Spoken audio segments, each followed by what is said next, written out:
Autrefois, et je suis reconnaissant à celle qui se donne la peine de le chanter pour moi quand je reviens, à sœur Angie et à sœur Gertie, que le Seigneur les bénisse. Quand j'entends ça, de vieux souvenirs d'il y a longtemps me reviennent à la mémoire. Juste avant de partir du tabernacle, nous avons eu un grand réveil qui a duré tout un hiver, où nous avons prêché sur le livre de l'Apocalypse du Seigneur Jésus. Et presque tous les dimanches soirs, elle chantait ce chant. Tiens bon. Merci, sœur Gertie. Et je suis vraiment content qu'elle ait chanté encore pour nous ce soir. Sœur Angie disait qu'elle était un petit peu enrouée. Eh bien, ne te sens pas seule. Moi aussi je le suis. Mais ce matin, après avoir éprouvé la patience des gens en prêchant pendant environ 2h30, ça, c'était une de mes prédications miniatures. Alors je suis sorti à l'extérieur et comme le sol était un peu mouillé, évidemment, c'est ce qui m'arrive.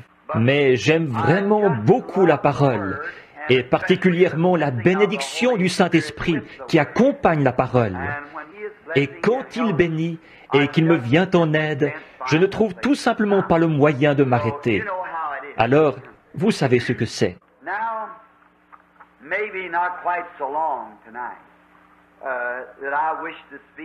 Maintenant, je ne voudrais pas prêcher aussi longtemps ce soir. Peut-être, vu que je suis un peu enroué, mais nous comptons sur Dieu pour qu'il nous bénisse et pour son aide spirituelle. C'est un besoin vital dans nos vies. Et là, comme Frère Neville l'a annoncé avec son émission, au cours de son émission plutôt, et j'aimerais que tout l'auditoire écoute cette émission. Maintenant, ce n'est pas lui qui me dit de dire ça, mais samedi dernier, je n'ai jamais été si béni en écoutant une émission. Combien ont entendu ce message-là? C'était un chef-d'œuvre. WLRP, de 9h à 9h30, tous les samedis matins, le trio Neville. Et je parlais au frère qui s'occupe des enregistrements, frère Léo, qui est dans la pièce. Ça l'a tellement emballé qu'il disait, « Dites donc, qui est ce prédicateur ?» Il a la radio allumée. Et frère Jean ou quelqu'un a dit, « C'est frère Neville, c'est son temps d'antenne. » Et c'était vraiment merveilleux. Pas seulement celui-là, mais chacun. Je vais vous dire pourquoi j'aime beaucoup écouter prêcher frère Neville. Ce n'est pas surtout parce qu'il est un bon prédicateur, mais parce que je sais qu'il vit ce qu'il prêche. Et je préférerais que vous viviez une prédication devant moi plutôt que de m'en prêcher une. Ce sera plus efficace. Et maintenant, j'ai fait annoncer que je prêcherai pendant quelques instants ce soir sur Dieu tient sa parole. Et ce matin, je parlais de l'imitation du christianisme. Maintenant, que le Seigneur ajoute ses bénédictions là, alors que nous lirons sa parole. Et je veux lire à différents endroits dans l'Écriture, au moins 3, ou peut-être en citer d'autres. En effet, c'est de la parole que nous parlons.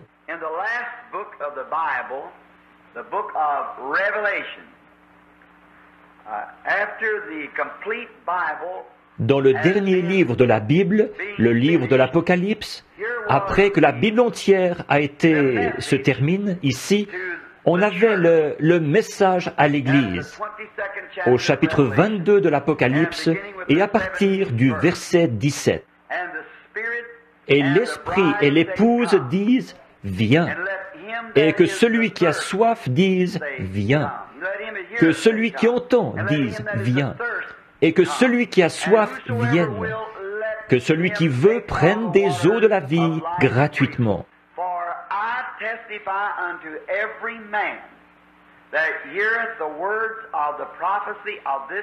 Je le déclare à quiconque entend les paroles de la prophétie de ce livre. Si quelqu'un y ajoute quelque chose, Dieu le frappera des fléaux décrits dans ce livre.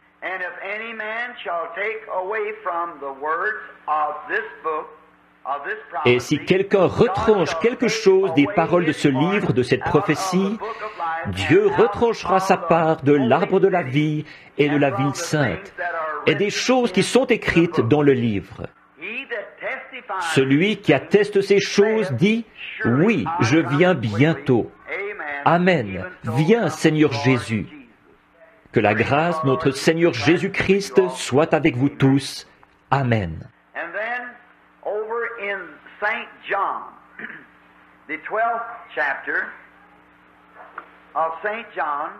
Ensuite, dans Jean, au chapitre 12 de Jean, à partir du verset 39.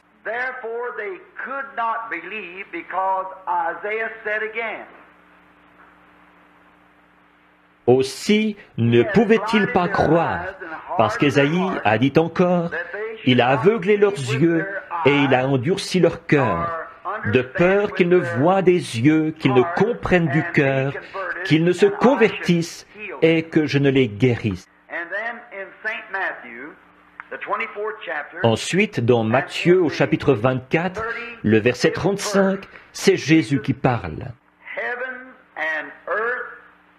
Le ciel et la terre passeront, mais mes paroles ne passeront jamais.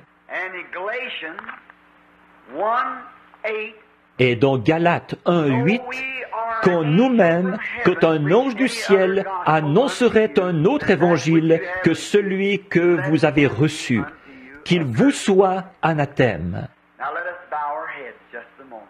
Maintenant, courbons la tête un petit instant pour un mot de prière.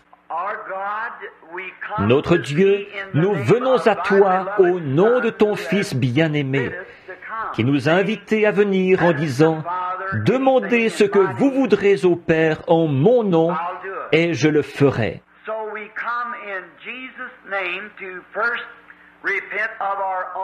Alors, nous venons au nom de Jésus, d'abord pour nous repentir de notre propre péché et de notre manquement, et pour te demander de nous purifier de toute notre iniquité et d'épurer notre pensée, pour que nous pensions aux choses qui sont justes et qui se rapportent au royaume de Dieu.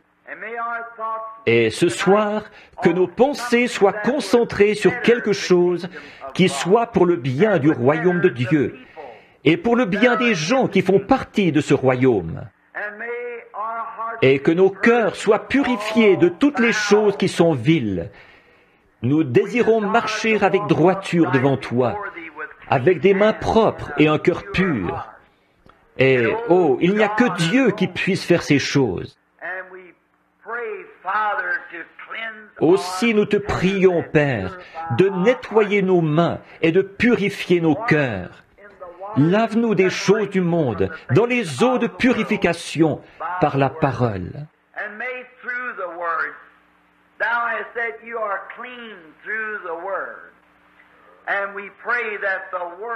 Et que par la parole, tu as dit, vous êtes purs par la parole. Aussi nous prions que la parole sonde profondément nos cœurs à tous ce soir et qu'elle nous purifie de toute incrédulité, que nos cœurs puissent être renouvelés par le Saint-Esprit. Et puisse-t-il nous apporter ce soir les choses qui soient utiles au royaume de Dieu. Viens en aide, Seigneur, à ceux qui manquent de force le long du chemin, qui ont du mal à croire la parole.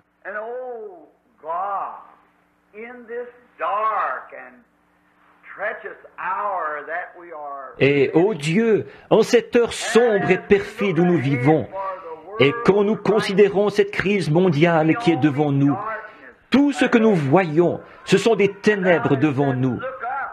Et tu as dit, levez la tête quand ces choses commencent à arriver, parce que notre rédemption approche.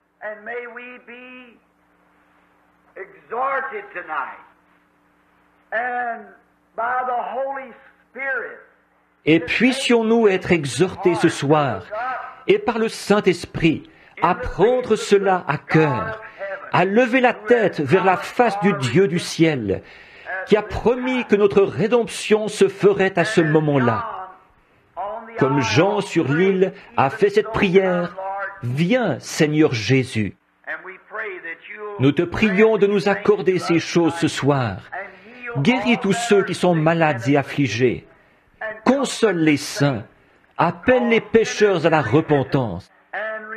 Et renouvelle-nous tous pour que nous repartions d'ici en serrant sur nous l'armure complète de Dieu, pour aller de l'avant en soldats préparés pour le combat à venir.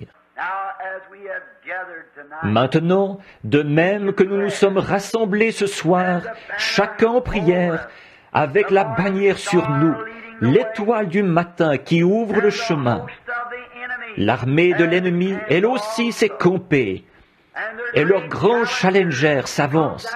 Ils se glorifient en disant que les jours des miracles sont passés. Mais, ô Dieu, suscite-nous un David, un guerrier, un challenger, et que cet esprit habite dans chaque cœur en abondance. Car nous le demandons au nom de Christ. Amen.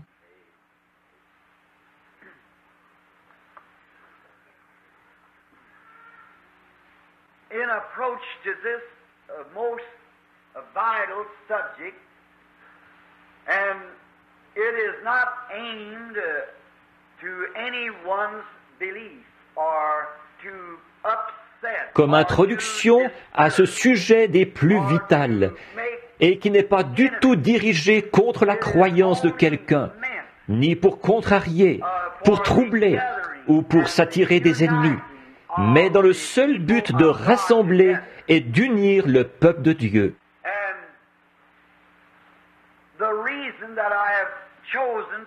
Et la raison pour laquelle j'ai choisi d'en parler au tabernacle ce soir, c'est à cause des conditions actuelles, du temps où nous vivons. Je crois que nous sommes au bord de quelque chose. C'est sur le point d'arriver, et le monde entier en est conscient. On dirait que personne ne peut mettre le doigt carrément dessus. Mais pourtant, nous savons que quelque chose est sur le point de se produire. Ce n'est pas seulement ici, c'est partout.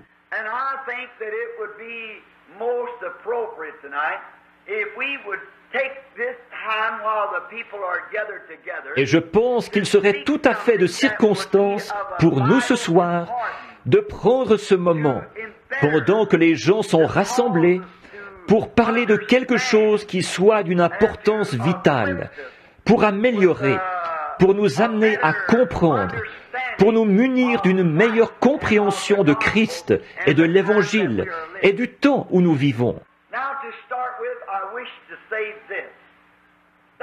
Maintenant, pour commencer, je voudrais dire ceci, qu'il n'y a pas longtemps, je me suis trouvé dans un séminaire luthérien. Et les frères luthériens me disaient, après m'avoir écrit une lettre de critique très violente, le doyen, et il parlait, il me disait des choses que j'étais un devin, et beaucoup de vilaines choses qu'en fait, il ne pouvait pas prouver. C'est parce que j'avais dit que le diable ne peut pas guérir. Or, si le diable peut guérir, c'est un créateur. Et un créateur, il n'y en a qu'un, et c'est Dieu. Le diable ne peut pas créer. Le diable n'est même pas omniprésent. Il ne peut se trouver qu'à un seul endroit à la fois. Ces démons, ils sont présents partout. Mais Dieu est omniprésent. Le diable ne peut être présent qu'à un seul endroit. Dieu est omnipotent. Le diable possède un pouvoir limité, c'est-à-dire tant qu'il réussit à faire avaler son bluff. Et légalement, le seul droit qu'il a, c'est de vous faire retourner à la poussière de la terre. C'est son seul droit. Et encore là, avec la bénédiction de Dieu, la promesse de Dieu quant à la résurrection. Donc, Dieu est le seul créateur. Et Dieu est le seul qui peut former des cellules.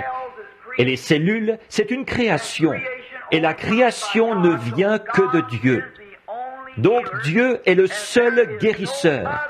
Et il n'existe aucune autre guérison que la guérison divine. Nous avons des médecins réputés qui peuvent replacer un os, mais c'est Dieu qui guérit. Nous avons des médecins qui peuvent enlever un appendice ou faire l'ablation d'une tumeur, et c'est simplement la bonne chose à faire. Mais qui opère la guérison? C'est Dieu qui opère la guérison, car il est le seul créateur. Et donc il disait, qu'en est-il de nous, les luthériens? Pensez-vous, à votre avis, que nous soyons chrétiens? J'ai dit, très certainement.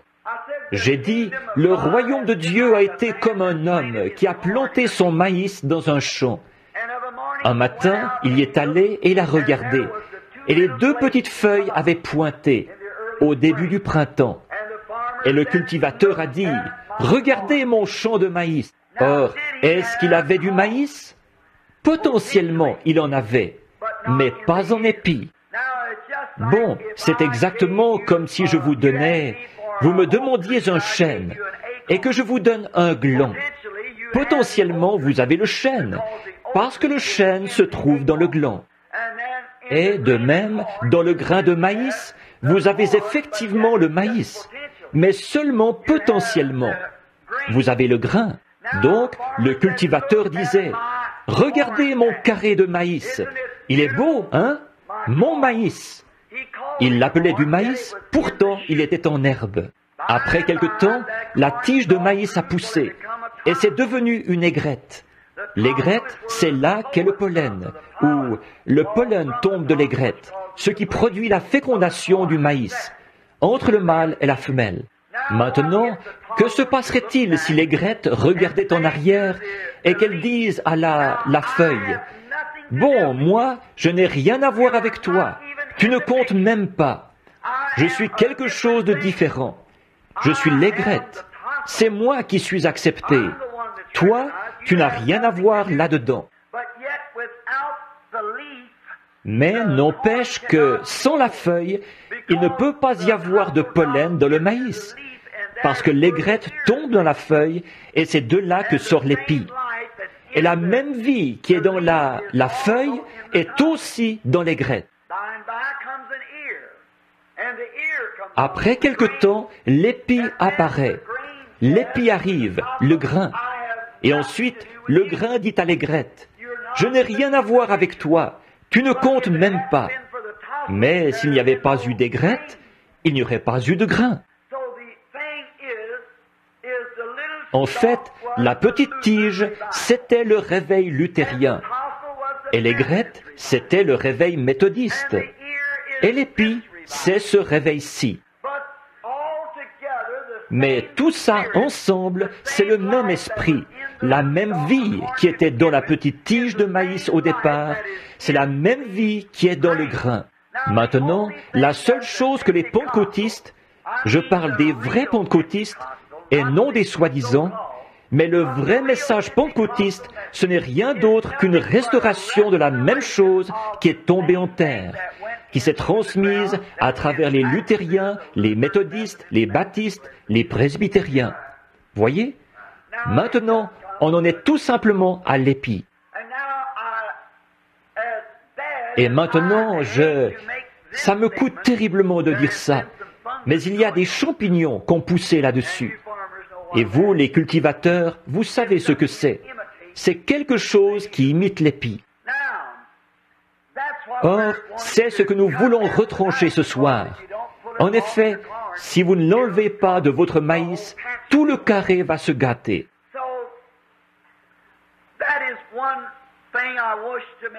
Donc, voilà une chose que je veux éclaircir, c'est que les gens de toutes les églises dénominationnelles, quand ils ont traversé ces époques glorieuses, c'était le mûrissement. Et maintenant, l'Église est dans le grain. Elle doit produire la même chose que ce qui est tombé en terre. Donc, nous vivons tout simplement dans une Église arrivée à pleine maturité. Et une partie ne peut pas dire telle chose d'une autre partie, car eux, ils ont bien vécu leur part à leur époque.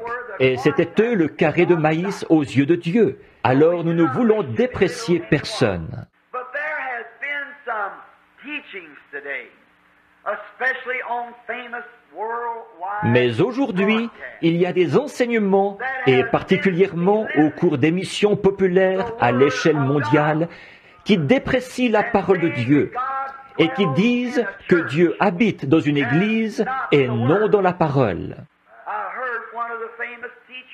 J'ai entendu un de ces enseignants bien connus l'autre soir qui disait « Où avez-vous pris votre Bible ?»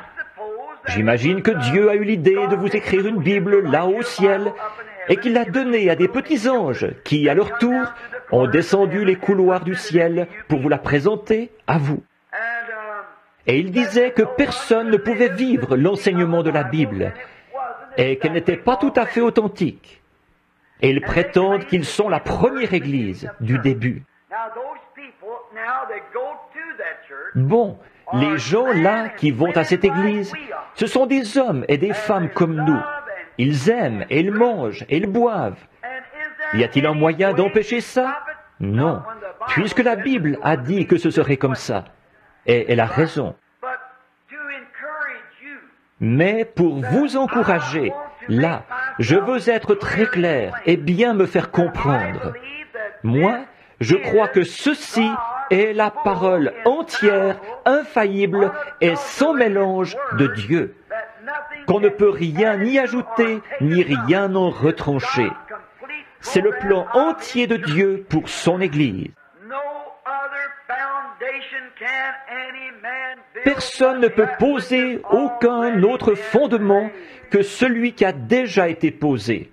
Vous le voyez? Voilà pourquoi je crois à l'infaillibilité de la parole de Dieu. J'ai dit à une de ces personnes, d'où disiez-vous que cette Bible venait? De votre Église? Que votre Église avait écrit cette Bible? Oui, ce sont nos saints qui ont écrit la Bible. J'ai dit, dans ce cas, comment se fait-il, à partir de là, que vous soyez tellement différents de cette Bible aujourd'hui?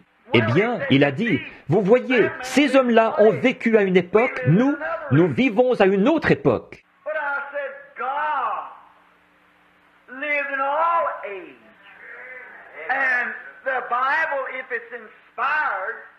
Mais j'ai dit, Dieu a vécu à toutes les époques.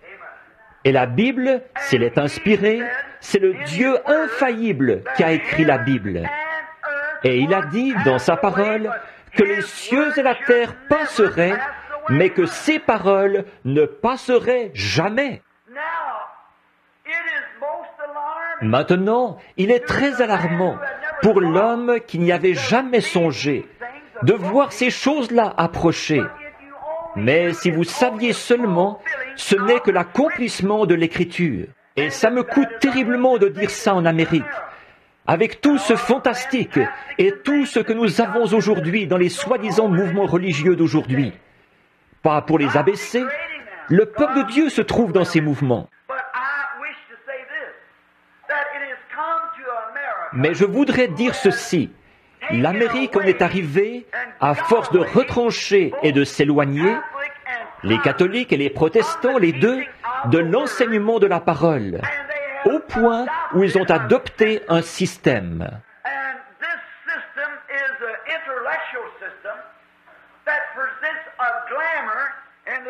Et ce système est un système intellectuel qui présente du tape à l'œil au lieu de la parole. Et les Américains se laissent prendre au tape à l'œil.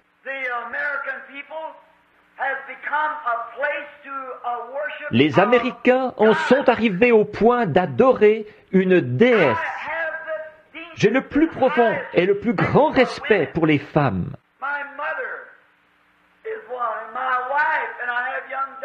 Ma mère en est une, et mon épouse, et j'ai des jeunes filles, et une femme qui reste à sa place, et qui est une dame. Il n'y a rien de plus précieux en dehors du salut pour notre nation qu'une vraie femme.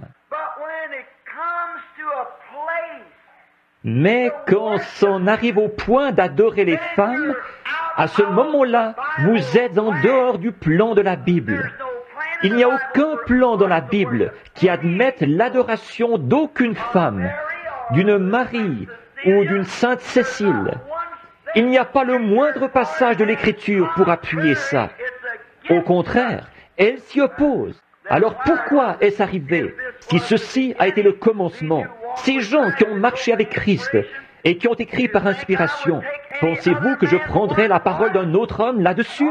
Non, monsieur. La parole éternelle de Dieu, c'est ceci. Or, le ministre ou le prêtre qui me parlait, il disait, « Dieu est dans son Église. » J'ai dit, « Dieu est dans sa parole. » Dieu est dans sa parole. La Bible dit, « Au commencement était la parole, et la parole était avec Dieu, et la parole était Dieu. Et la parole a été faite chair, et elle a habité parmi nous. » Dieu est dans sa parole. Maintenant, remarquez, dans l'Ancien Testament, ils avaient deux moyens de vérifier l'exactitude d'un message. C'est que, quand un prophète prophétisait, ou qu'un songeur avait un songe, il le racontait devant le pectoral d'Aaron. Sur le pectoral d'Aaron, il y avait les pierres de naissance des 12 patriarches sur ce pectoral. Il le portait sur sa poitrine pour montrer qu'il était le souverain sacrificateur des 12 tribus d'Israël.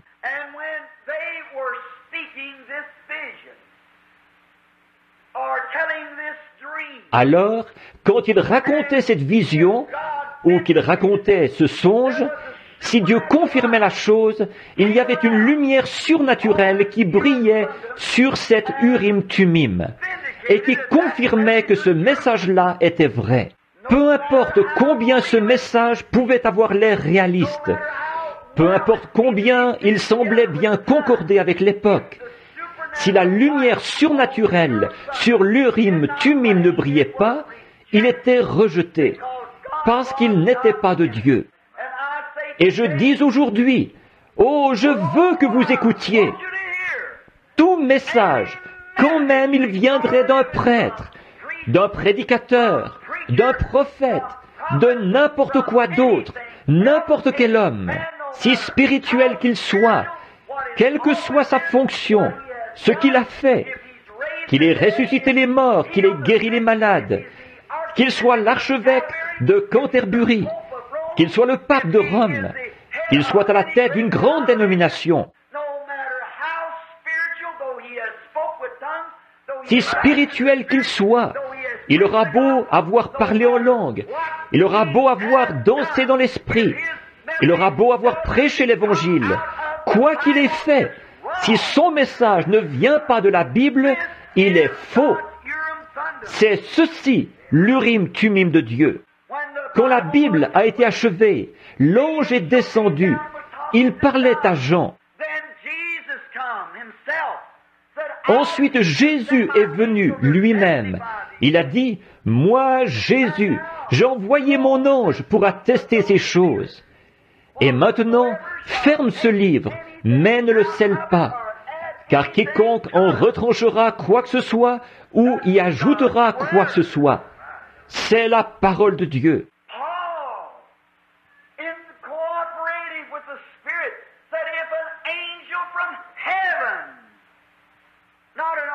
Paul, de concert avec l'Esprit, a dit, quand un ange du ciel, pas un archevêque, pas un pape, pas un cardinal, mais quand un ange du ciel apporterait tout autre message que celui-ci, qu'il vous soit anathème. Mais maintenant, nous sommes sur le point, il y a des années, par le Saint-Esprit, je vous l'ai toujours annoncé d'avance. Quand Hitler et Mussolini sont apparus, j'avais dit, la façon dont tout ça va finir, c'est que le communisme va s'emparer de tout et descendre du nord. Or, gardez vos yeux fixés sur ceci, Église. C'est le diable qui fait de la propagande pour ça. Et ce n'est pas selon l'Écriture. C'est pour mettre la confusion dans la pensée de ceux qui ne savent pas, des gens qui ne sont pas spirituels. Nous vivons au jour le plus glorieux où on n'ait jamais vécu. et pourtant au jour le plus sombre pour les incroyants, et à l'heure la plus déroutante pour ceux qui ne savent pas. C'est un jour remarquable que celui où nous vivons. Et quelle joie de savoir que votre ancre tient. En ce moment, aujourd'hui, alors que nous nous approchons de ça, en cette heure sombre et mauvaise. Or, je n'aime pas nommer les gens, mais je vais devoir nommer quelqu'un là. Mais je prie pour ce jeune homme. Je prie pour lui continuellement. Mais il est un instrument entre les mains du diable. Il s'agit de cet homme, Elvis Presley. Les gens sont partis à fond de train dans le boogie-woogie ou le rock'n'roll. Les Américains sont partis là-dedans. Et ils cherchent par ce même esprit à faire entrer ça dans l'Église. J'aime la musique d'Église quand elle est jouée comme de la musique d'Église, et non du rock'n'roll dans l'Église. Mais quand ces esprits-là s'emparent d'eux, il y a quelque chose derrière, et le diable se présente là pour défier. Et il se trouve que ce pauvre garçon pentecôtiste rétrograde a dit que la façon dont il avait appris ses manœuvres, ses secousses et ses tremblements, c'est qu'il avait trouvé et appris ça dans l'Église. Il est membre des premières assemblées de Dieu de Memphis dans le Tennessee. Son pasteur est l'un de mes amis.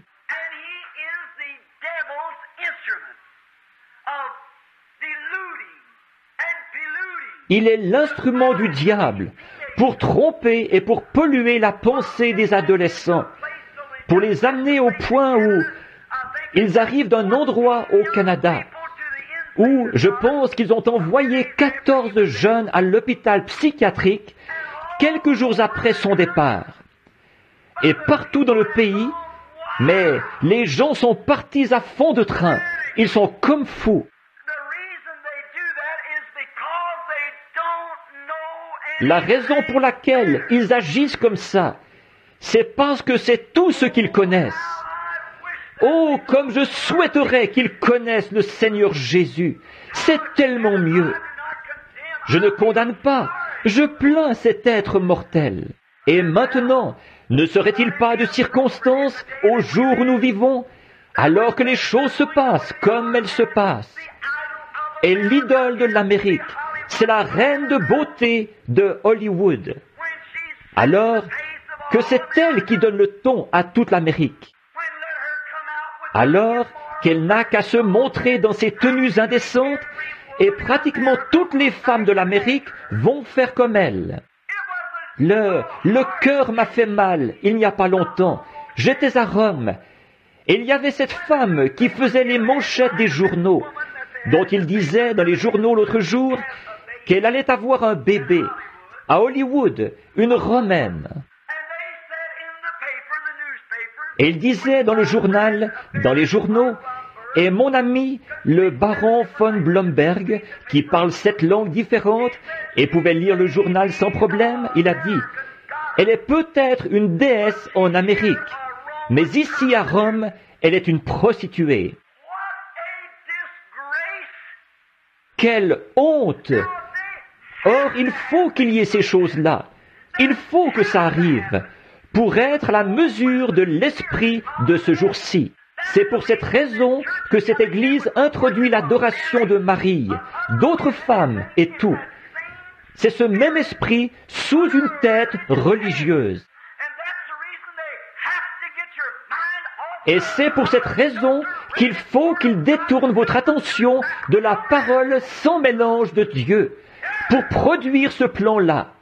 Bien sûr. Voyez-vous la confusion dans laquelle nous nous trouvons? Voyez-vous la jeunesse américaine, dans quel état elle est? Ça, ce sont les hommes et les femmes de demain. Pas étonnant que Jésus ait dit, si ces jours n'étaient abrégés, nulle chair ne serait sauvée. Par conséquent, je base ma réflexion là-dessus. Comme quoi, nous sommes au temps de la fin. Le Seigneur Jésus viendra bientôt.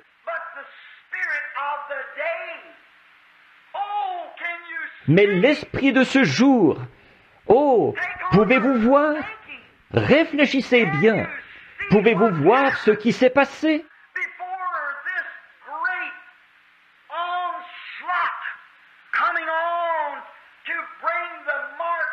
Avant cette attaque violente qui va venir, pour introduire la marque de la bête et pour accomplir les Écritures, en imposant aux gens, une fois que son emprise aura été exercée ici, comme elle l'est dans les autres pays, leur imposer des choses qu'ils n'acceptent pas, pour amener la persécution et le boycottage. Vous ne voyez donc pas que l'Amérique s'est laissée prendre au tape à l'œil et à la déesse? Et c'est ce qui paie. C'est le diable dans le domaine de la chair, ce qui fournit le moyen pour que la chose se présente. Amen. J'espère que vous le comprenez. Restez éloignés de ça. Peu m'importe combien de doctorats en théologie, de doctorats en philosophie, ou ce qu'il peut y avoir là-dessous. C'est un mensonge. En effet, que toute parole d'homme soit un mensonge, et que la mienne soit vraie, dit le Seigneur. Car les cieux et la terre passeront, mais mes paroles ne passeront jamais. La parole éternelle de Dieu exige des hommes qu'ils naissent de nouveau. C'est la seule exigence, sinon ils sont perdus éternellement. Quelle que soit l'église dont vous faites partie, ou à quel endroit est votre nom, ou ce que vous avez fait, c'est perdu. La parole de Dieu ne faillira jamais. Bon, assez dit là-dessus, et j'espère que vous le recevrez dans l'esprit où cela a été donné. Vous, les chers amis catholiques, je ne vous déprécie pas. Vous êtes mes amis. Et si vous ne l'étiez pas, quel motif? Si j'étais ici pour riposter contre vous, je devrais aller à l'autel et me mettre en règle avec Dieu. Je suis ici avec le cœur qui me fait mal de devoir le dire, mais avec un esprit, selon la parole, qui me pousse à le dire et à mettre en garde le troupeau sur lequel le Saint-Esprit nous a établis évêques. Et de voir ces grandes émissions diffusées à l'échelle nationale, qui se moquent carrément de la Bible en disant « c'est comme de marcher dans des flaques de boue, personne ne peut vivre de cela ».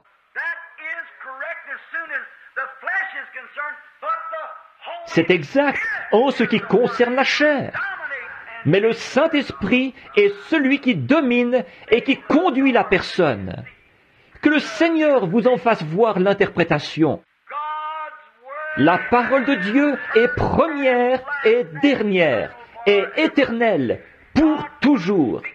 Une fois que Dieu prononce la parole, elle ne peut jamais changer. Dieu, avant la fondation du monde, a dit « Au commencement était la parole ».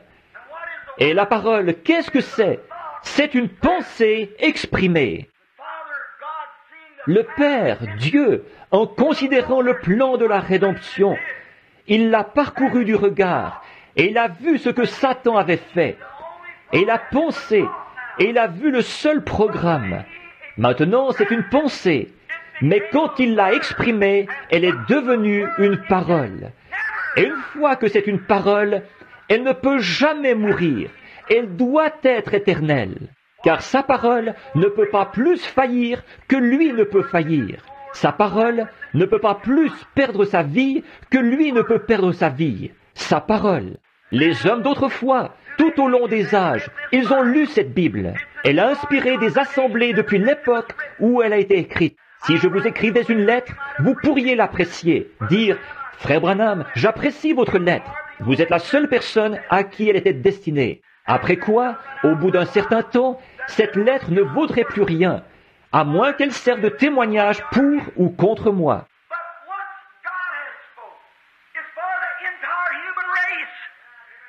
Mais une fois que Dieu a parlé, c'est pour la race humaine tout entière. Et c'est aussi nouveau ce soir qu'à l'heure où cela a été prononcé. Dieu a parlé. Il a dit que le Christ était l'agneau immolé dès la fondation du monde. Quand Dieu, dans son programme et sa pensée, l'a prononcé, Christ a été immolé à cet instant-là, bien qu'en fait, il n'ait été immolé que 4000 ans plus tard. Et Dieu, là, par sa prescience, il a vu qui serait sauvé et qui ne serait pas sauvé. Et c'est là que nos noms ont été écrits dans le livre de vie de l'agneau, à la fondation du monde, et qu'ils ont été associés à l'agneau immolé. Et la Bible dit, dans les derniers jours, écoutez, et l'Antichrist séduisit tous les habitants de la terre, dont les noms n'avaient pas été écrits dès la fondation du monde dans le livre de vie de l'agneau. Tenez-vous-en à la parole.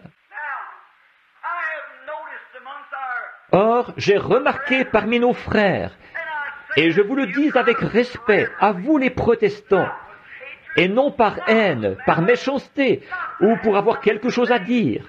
Il serait plus facile de parler d'autre chose. Mais c'est que je sais, la Bible dit, « Sentinelle, que dis-tu de la nuit ?» Et si la sentinelle voit venir l'ennemi, et qu'elle n'avertit pas les gens, Dieu a dit qu'il redemanderait leur sang à la sentinelle. Mais si la sentinelle les avertit, alors la sentinelle est libre. Donc, je dois avertir. Et parmi nos frères les protestants, j'ai remarqué que, très souvent, après mon message de ce matin sur l'Esprit nouveau, et ensuite l'Esprit de Dieu dans... Combien est ici ce matin? Très bien. Dans l'Esprit nouveau et l'Esprit de Dieu. Tant de gens qui ont l'Esprit nouveau sans avoir l'Esprit de Dieu. Je veux que ce soit compris.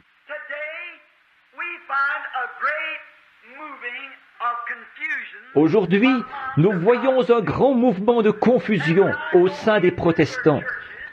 Et quand je vais dans leurs églises, quelquefois, c'est très attristant. Et maintenant, veuillez me pardonner l'expression.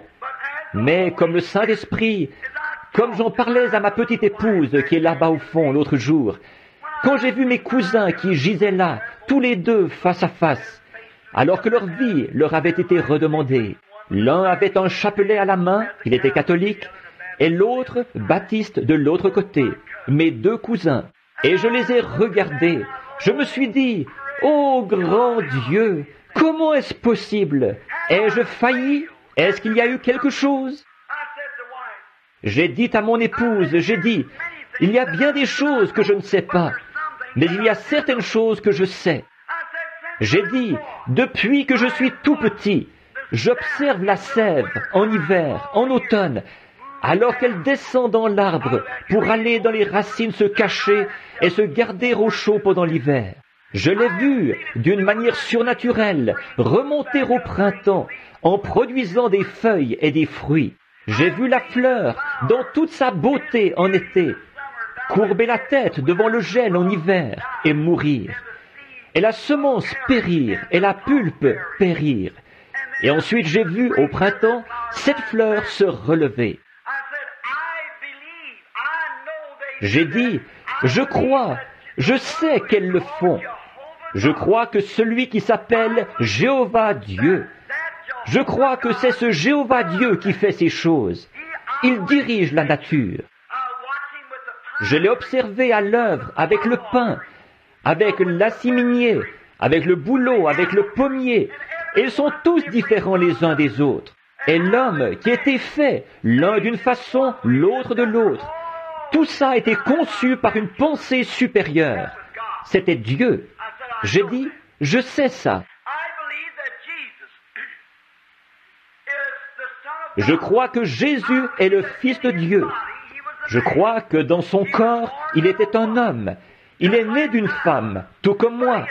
Mais son sang ne venait pas d'une femme, il venait de Dieu. Et Jéhovah Dieu, le Logos, qui a couvé la terre dans mon message de ce matin, et qui a couvé la terre pour faire sortir le premier homme de la poussière de la terre. Il a couvert Marie de son ombre, il l'a couvée pour accomplir sa parole. Et il a créé la cellule de sang qui a produit le Fils du Dieu vivant. Je crois que dans son corps, il était un homme. Je crois que dans son âme, il était Dieu. Il était la manifestation de Dieu ici sur terre. Dieu était en Christ, se réconciliant le monde avec lui-même. Je crois qu'il n'était pas qu'un simple homme. Et il n'était pas non plus qu'un prophète. Il était Dieu, Emmanuel. Je crois de tout mon cœur que c'est vrai. Je ne peux pas prouver que c'est la vérité, parce que si je le pouvais, alors ce ne serait plus par la foi. Mais je sais que les arbres viennent et repartent. Je sais que les fleurs viennent et repartent. Je sais que la nature tout entière fait sa révolution. Le monde reste sur son orbite par une grande puissance suprême. Et une autre chose que je sais, c'est que par la grâce de Dieu, il y a quelque chose qui vient à moi sous la forme d'un ange, d'une lumière. Il me dit des choses, ce qui va arriver, et je le vois. Je sais que ce n'est pas quelque chose de naturel. Il m'a montré des choses des années d'avance, et ça n'a jamais failli, pas une seule fois. Je crois que c'est le même Dieu qui était avec Joseph, qui était avec Daniel, qui était avec Élie. Je crois que c'est le même Saint-Esprit qui a conduit les enfants d'Israël par une colonne de feu. C'est pourquoi je suis convaincu qu'il y a quelque chose, que la Bible est vraie, parce que tout dans la nature, tout ce que j'appelle la foi, tout ce que j'observe et que je ne peux pas prouver, prouve par cette Bible que c'est la vérité. Je vois Jésus. Il n'était pas ce que les Juifs pensent de lui. Il a rempli toutes les conditions quant à ce que le Messie devait être. Il était le Messie. Et je vois l'Esprit qui était sur ces hommes-là. Je le vois descendre ici même et accomplir la même chose. C'est pourquoi j'ai toujours été un croyant ferme dans la parole du Dieu vivant. Peu importe tout le fantastique qui peut s'élever. Je suis allé dans des églises, et je dis ceci avec respect là. Je constate que très souvent, dans les églises, je crois que les gens reçoivent les esprits les uns des autres plutôt que le Saint-Esprit. Allez dans une église et observez.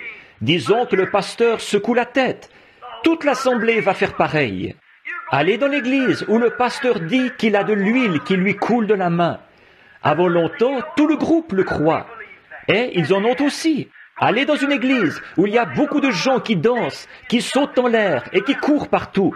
Je ne condamne pas ces choses. Je parle tout simplement de ce que j'ai observé. Pour vous faire remarquer quelque chose. Si vous avez un pasteur qui est très facile à émouvoir, toute l'assemblée sera facile à émouvoir. Si vous avez un pasteur qui est formaliste et guindé, toute l'assemblée sera formaliste et guindée. Je crois que vous recevez les esprits les uns des autres. Prenez un homme bon et une femme mauvaise et réunissez-les. L'un des deux suivra l'autre. Soit que lui devienne un homme mauvais ou elle une femme bonne. Vous, deux hommes ne peuvent marcher ensemble sans être d'accord. Et permettez-moi de dire ceci avec respect et selon la Bible. De tout mon cœur, j'ai essayé, de tout mon être, de ne jamais être un querelleur. En effet, la vision le matin où j'ai posé la pierre angulaire disait « Prêche la parole, fais l'œuvre d'un évangéliste, remplis bien ton ministère. » Car il viendra un temps où les hommes ne supporteront pas la saine doctrine, mais ils se donneront une foule de docteurs ayant la démangeaison d'entendre des choses agréables. Et ils se feront détourner de la vérité et seront attirés dans des fables. Qu'est-ce que la vérité? Ta parole est la vérité. Jean 17. Sanctifie-les, Père, pour la vérité. Ta parole est la vérité. Maintenant, et si je suis coupable, je prie Dieu de me pardonner. Mais j'essaie de tout mon cœur de présenter la parole aux gens pour que l'esprit qui descendra, quand je comparaîtrai au jugement, ce ne soit pas l'esprit de quelque chose de fantastique, des grenouilles qui sautent des gens, ou des moustiques qui volent, ou ainsi de suite, ou de l'huile qui coule des mains, mais que ce soit l'Esprit qui se trouve dans la parole du Dieu vivant, qui a écrit cette Bible avec une expérience biblique. J'ai fait de grands efforts dans ce sens-là. Maintenant, pour baser notre petite réflexion sur un personnage de la Bible, nous en prenons un ce soir pour rassembler nos réflexions, pour les grouper et vous les présenter. Ensuite, vous en ferez ce que vous voudrez, ce que Dieu vous mettra à cœur. Reportons-nous à 1 Roi, chapitre 22. Et là, nous verrons qu'il y avait eu un homme, un roi, du nom d'Achab. Et il avait été un roi puissant, un militaire et un grand homme, mais un croyant frontalier, tiède. Il s'appelait Achab. Finalement, le prophète Élie, qui était le prophète confirmé, avait prononcé la perte d'Achab. Des années après le départ d'Élie, il y a eu un prophète du nom de Michée. Alors Josaphat, son père était un juste, il était roi de Juda, et il est venu rendre visite à Achab, roi d'Israël. Et Achab avait eu un grand royaume de tape à l'œil. Maintenant observez, un grand royaume de tape à l'œil. En effet, il avait une espèce d'épouse toute fardée, qui s'appelait Jézabel. Et elle avait tout simplement gagné la nation entière, tous, sauf les élus, aux idoles de sa nation.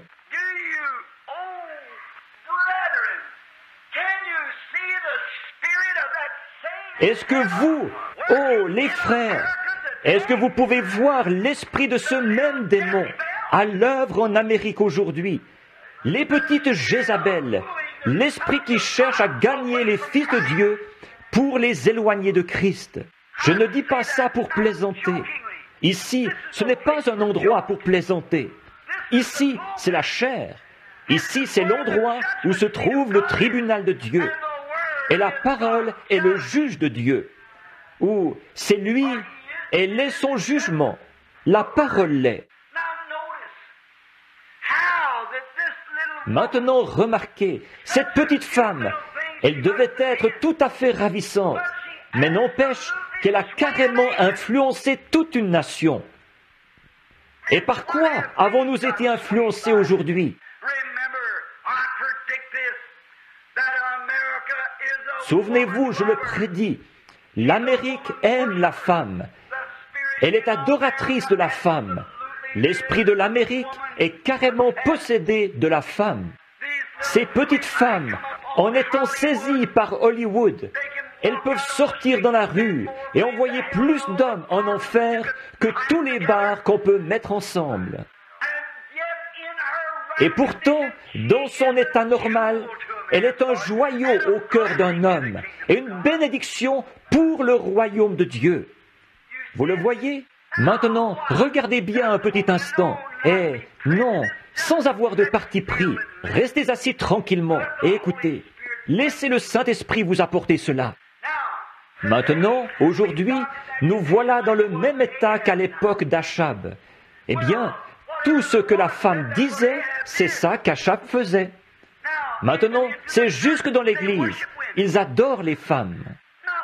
Il n'y a pas longtemps, mon indignation de juste a été excitée.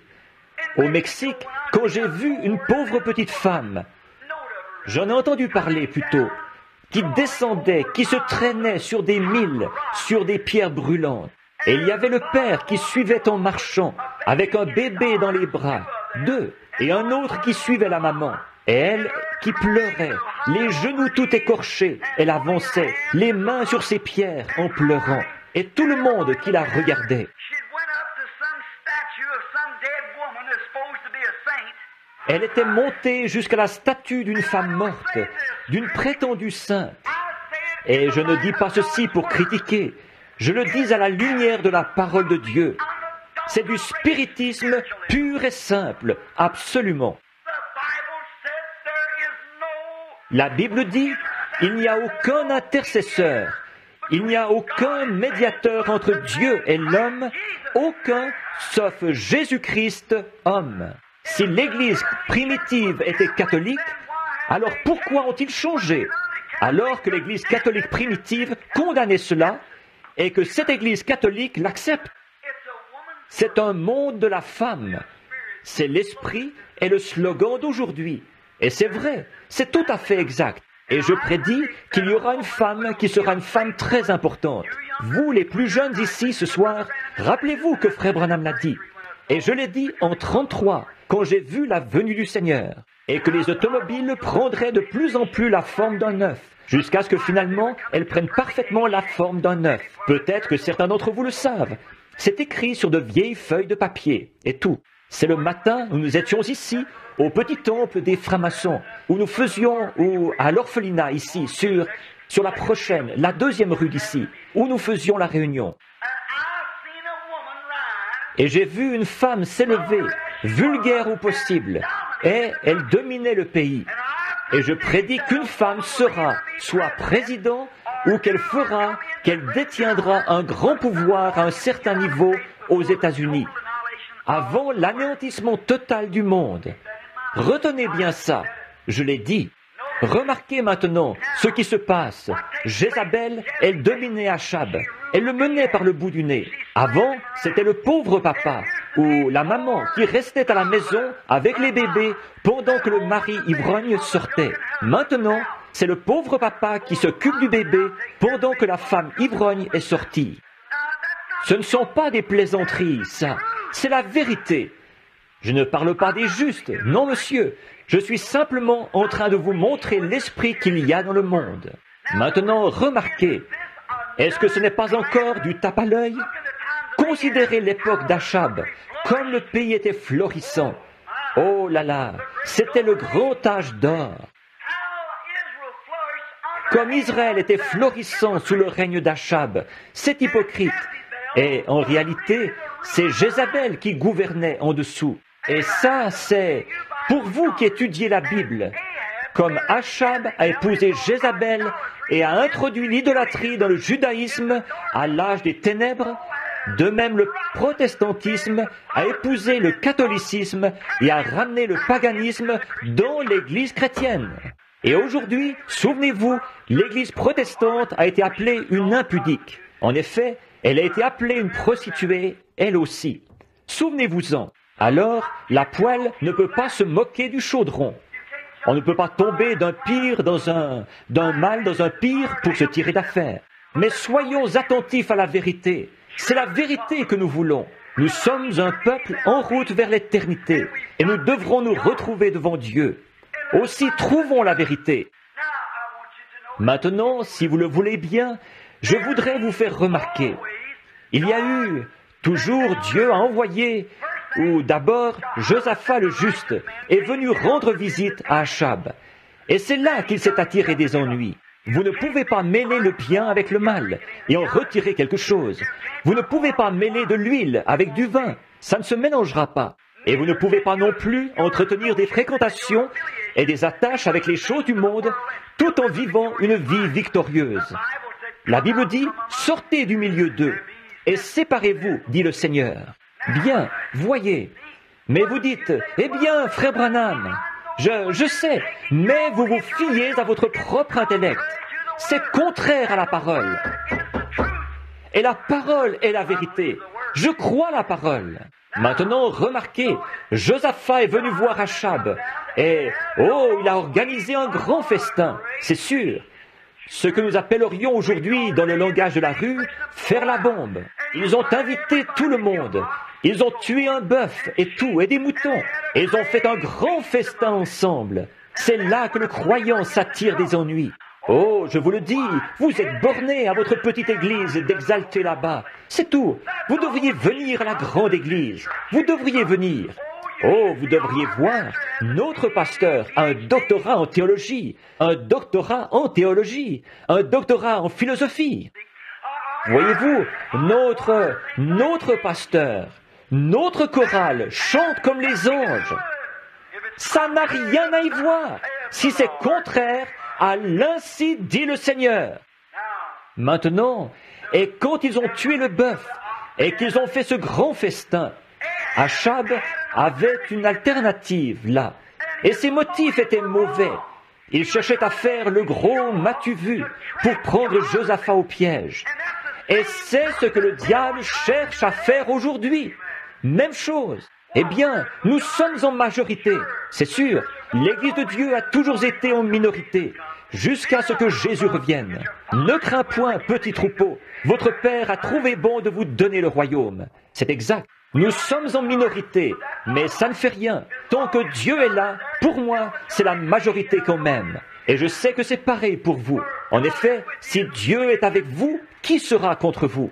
Mais donc, il y avait quelque chose qui le motivait à faire ça. Et à ce moment-là, il a dit, « Maintenant que nous sommes tous ici et que nous nous amusons tellement, veux-tu monter avec moi attaquer Ramoth en Galate? Parce qu'en fait, la Syrie s'en est emparée là-bas. Mais Ramoth en Galade m'appartient, c'est légitime. Nous y avons droit. Nous sommes la première Église. Nous y avons droit. » Vous le voyez? Et Josaphat a dit, « Eh bien là, vu que nous nous amusons bien, il a dit, « Mes hommes sont comme tes hommes. Voyons, nous sommes tous croyants de toute façon, alors nous n'avons qu'à nous associer. » Il a fait une erreur fatale. Oui.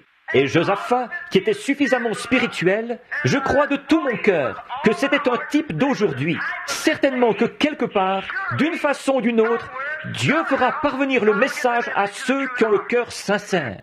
Il a dit au commencement qu'il le ferait, alors il a préparé son programme en conséquence, que vous n'avez qu'à vous y conformer. Maintenant, regardez-le bien. Il a dit, bien sûr, j'irai avec toi. Mais il a dit, attends un instant. Je crois qu'avant de partir, nous devrions demander ce qu'il en est au Seigneur. Tu ne trouves pas? Si nous sommes tous croyants, dans ce cas, demandons au Seigneur. Eh bien, Achab a dit, certainement, c'est exact. Oh, pourquoi n'ai-je pas pensé à ça? C'est sûr, j'aurais dû y penser depuis le début. Il a dit, j'ai 400 des meilleurs prophètes de la nation. Je les ai tous bien vêtus. Ils ont tous leur doctorat en théologie, leur doctorat en philosophie et tout le reste. Et ils ont une grande organisation, ici les prophètes. Alors je vais simplement les faire venir, et nous verrons ce qu'ils ont à dire. Vous savez, ça ne sonnait pas tout à fait juste pour Josaphat, ça. Alors, ils sont allés les chercher, tous les 400 prophètes, bien nourris, bien vêtus.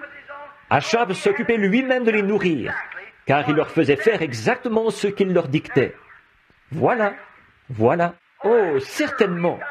Nous avons de belles églises ici, de très grands endroits. Mais très souvent, si le prédicateur prêchait plus de 20 minutes, le conseil des diacres l'excommunierait.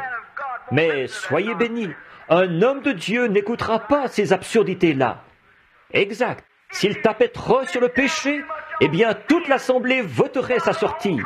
Mais ça, c'est parce qu'il fait partie d'une dénomination. Seulement, dans l'Église de Dieu, vous n'y entrez pas par un vote et vous n'en sortez pas par un vote. Vous y naissez une fois pour l'éternité, pour toujours. Il n'y a que Dieu qui puisse vous mettre dehors. Et il a juré par lui-même qu'il ne le ferait jamais. Amen. Il sait de quoi vous êtes fait avant de vous faire entrer. Il ne gère pas ses affaires avec des à peu près, comme le font nos organisations, qui les prennent à l'essai pendant 30 jours ou 60 jours ou 90 jours. Il sait ce qu'ils sont avant même qu'ils prennent la parole, avant même qu'ils entrent dans l'Église. Il sait exactement de quoi ils sont faits. C'est pour cette raison qu'il faut une nouvelle naissance. Donc, quand il les a eus tous fait venir là-bas, et qu'il s'est assis sur son trône, et que l'autre s'est assis sur son trône, ils se sont installés là. Il a dit, faites venir tous les prédicateurs, les prophètes. Et ils sont tous arrivés, et ils ont fait leur numéro, et ils se sont vraiment donné du bon temps. Il a dit, et alors, ils sont beaux à voir, hein? Écoute le langage qu'ils emploient. Oh là là, comme ils parlaient bien, vous savez.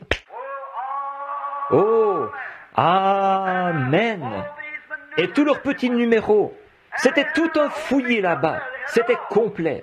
Alors, donc, à un moment donné, il a dit, monte. L'Éternel dit, monte. Il a dit, bon, tu vois, Josaphat, tu vois, j'avais raison après tout. Pourquoi? Ils savent quoi dire. Ils ont intérêt à savoir quoi dire, sinon ils auraient perdu leur papier. Oh oui, monsieur. Le responsable régional serait passé, et le surveillant général, et, oh, je vous le dis, il se faisait excommunier sur le champ s'il ne disait pas de bonnes choses de la main qui les nourrissait. En effet, la nourriture matérielle, c'est tout ce qu'il connaissait, de toute façon. Je suis content qu'il y ait une main qui a été blessée, qui s'occupe de nourrir l'Église de Dieu. Remarquez, ensuite, je les ai tous vus prophétiser. Oh oui, notre roi, ainsi dit le Seigneur, monte. Or, ce qui est étrange, c'est qu'ils étaient réellement inspirés. Mais maintenant, regardez bien. Mais ce genre d'inspiration-là n'a pas touché cet homme de Dieu, Josaphat. Il a dit, un instant, je crois que j'ai fait une erreur là. Il y a quelque chose qui ne va pas. Je n'aurais pas dû m'impliquer là-dedans. Voyez, le bœuf connaît les tables de son maître. Voyez, il a dit, je vous demande pardon, monsieur le roi Achab, mais est-ce que vous n'en auriez pas un de plus? Un autre prophète?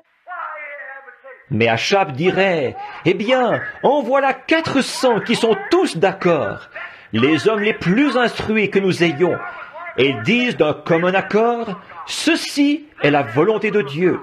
Ceci est la volonté de Dieu. Il a dit, je ne sais pas pourquoi, mais ça ne sonne pas juste dans son cœur. Amen. Oh, êtes-vous prêts? Voici. Il savait que ça ne sonnait pas comme la parole de Dieu. Il a dit, est-ce qu'il n'y en aurait pas un autre? Rien qu'un autre? Maintenant écoutez, Achab a dit, oui, nous avons un exalté. Nous en avons un du nom de Michée. Mais je te le dis, je le hais. Oh oui. Nous en avons encore un autre, mais il ne fait pas partie de notre organisation. Il y a belle lurette qu'ils l'ont excommunié. Il est quelque part sur la colline là-bas. Il s'appelle Michée. Josaphat a dit, j'aimerais bien entendre ce qu'il a à dire. Amen. Vous le voyez, un type d'aujourd'hui. Est-ce qu'il n'y en aurait pas encore un, rien qu'un? Il a dit, oui, mais oh, c'est un fanatique. Il ne dit que des choses mauvaises à mon sujet tout le temps. Comment pouvait-il dire autre chose, alors que la parole de Dieu disait des choses mauvaises à son sujet?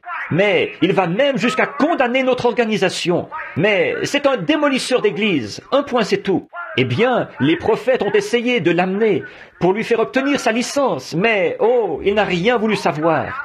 Il est sorti de là en tapant du pied. Ce n'est qu'un vieux fanatique. Voyez? Josaphat avait suffisamment d'esprit de Dieu qui lui venait de son papa pour dire, j'aimerais l'entendre, va le chercher.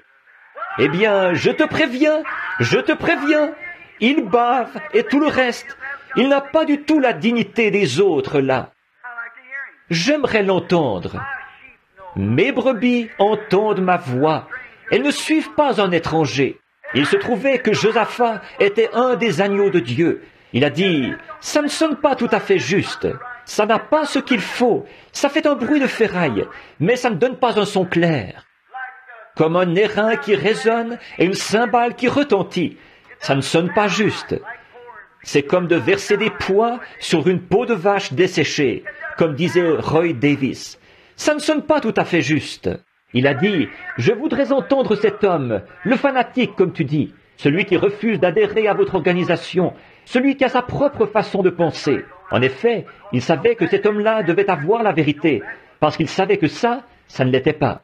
Alors, il a dit, je vais l'envoyer chercher dans ce cas. Donc, ils sont partis dans les collines et sont descendus dans la ruelle, là où il prêchait, ou la petite mission. Voilà le messager qui arrive.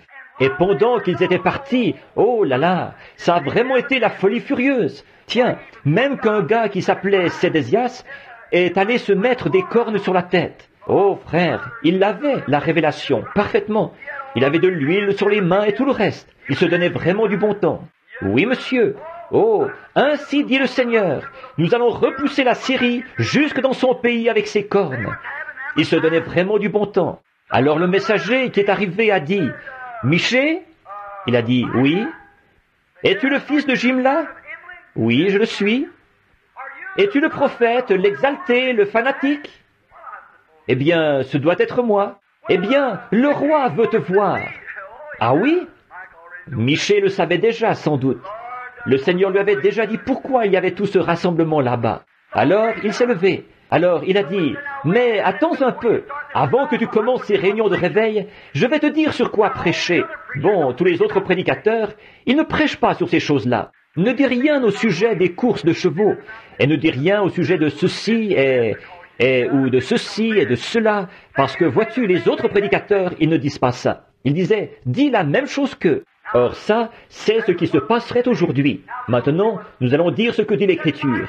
Il a dit, Michée, les autres prophètes ont prophétisé du bien à notre roi. Et bon, tu sais, c'est un homme imposant, autrement dit. Maintenant, il faut que tu dises la même chose que lui, et que tu prophétises du bien.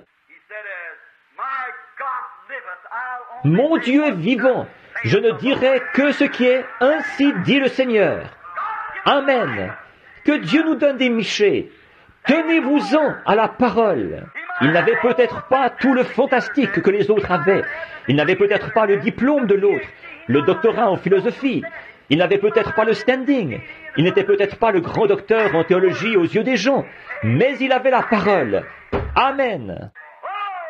Oh, c'est ça. Il savait que Dieu tiendrait sa parole. Alors il a dit, seulement ce que Dieu me dira de dire, je dirai la même chose que ce que Dieu dit. Et si Dieu prédit que ces jours vont venir, si cette chose mauvaise est prédite, l'adoration des femmes, ou l'intercession des saints, ou la communion des saints, s'il condamne toutes ces absurdités et ces autres choses.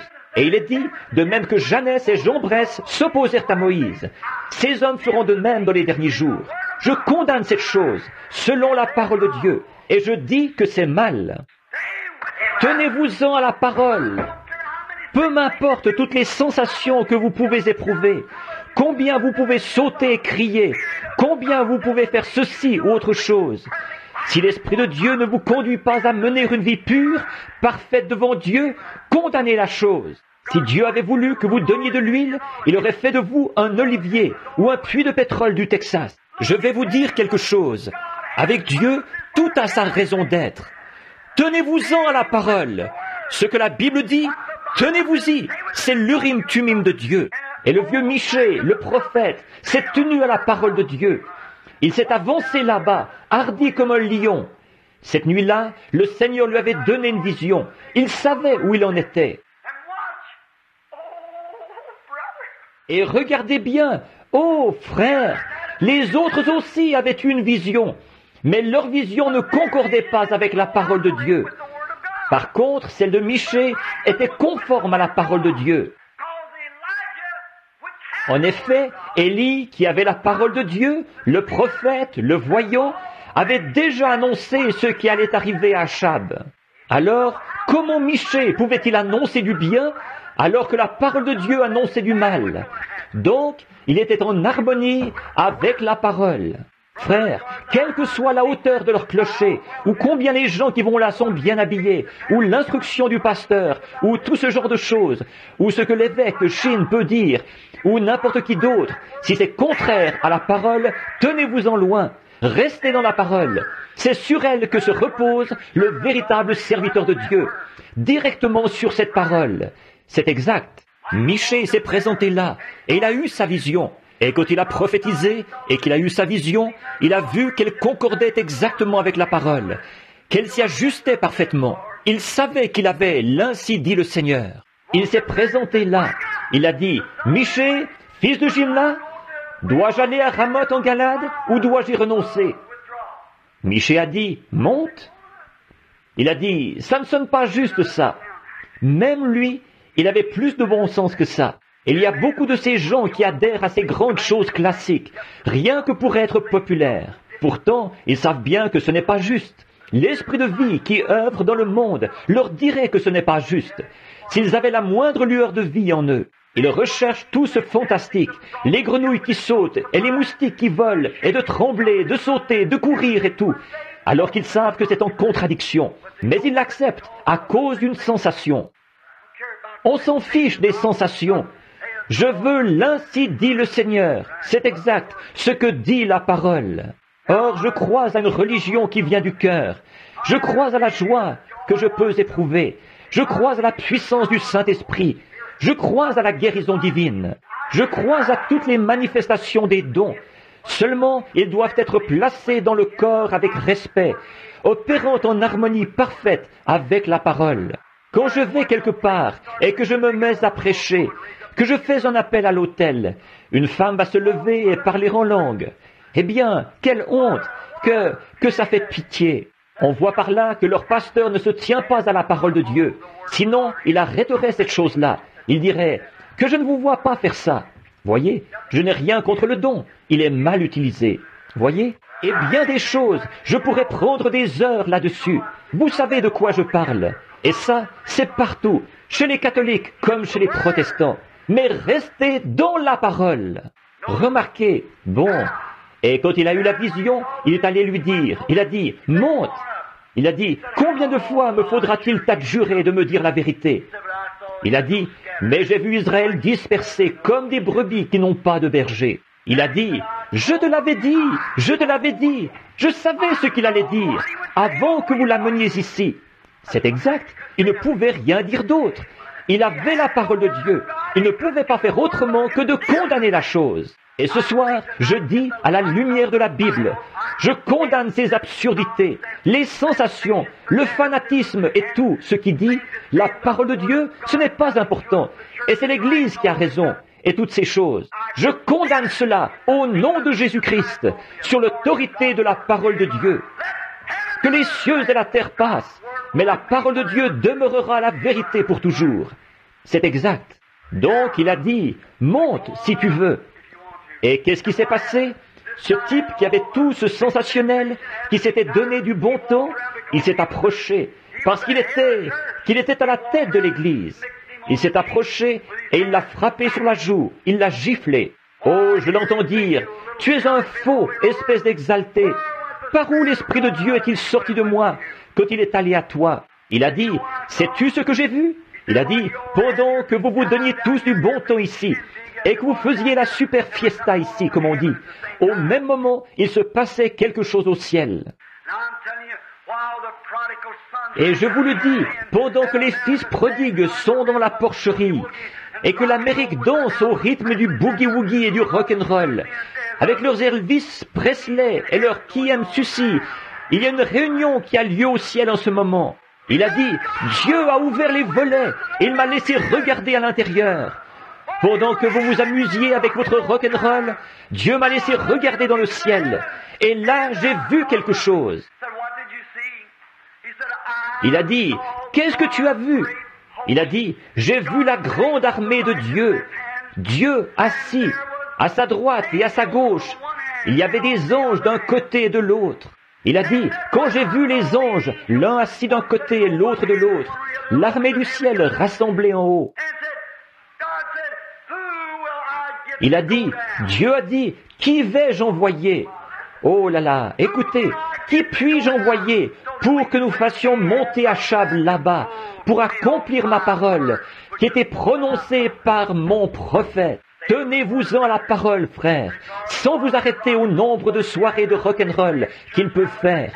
Il y a combien ils jouent de cette musique-là à l'église? Il y a combien ils font ce numéro-là à l'église? Il y a combien ils font ceci, cela ou autre chose?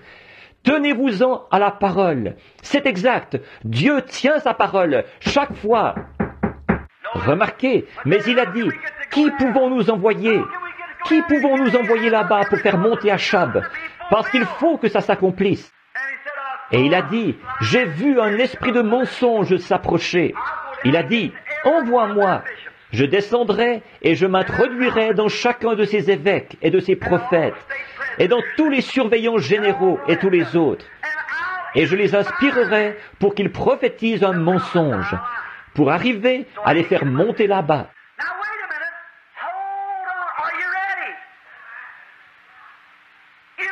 Un instant là, attendez, êtes-vous prêts? Une inspiration qui ne concorde avec la Bible, c'est une inspiration fausse. Frère Branham, comment pouvons-nous être sûrs que nous sommes dans le vrai? Nous voyons ceci s'élever, et toutes ces choses, et le fantastique. Tenez-vous-en à la parole. C'est sûr, Ils étaient tous les deux inspirés. Ici, il y avait un petit homme qui était là tout seul.